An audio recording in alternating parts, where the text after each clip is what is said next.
ছেলেদেরকে সুসংবাদ দিন, তার মানে বিপদে ধৈর্য ধারণ করতে হবে। প্রিয় ভাইরা, ইন্নামাস সাবরু ইনদা সাদামাতিল উলা।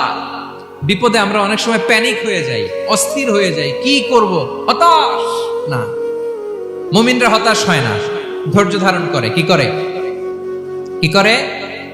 ধৈর্য ধারণ করার শক্তি দাও গো মেহেরবান আমায়, দাও গো মেহেরবান। পড়েন, ধৈর্য ধারণ করার শক্তি দাও গো মেহেরবান আমায়, দাও গো মেহেরবান। সবাই বলুন একসাথে, ধৈর্য ধারণ করার শক্তি দাও গো মেহেরবান আমায়, দাও গো মেহেরবান। বুকের ভেতর ব্যথার নদী বইছে অবিরা, বইছে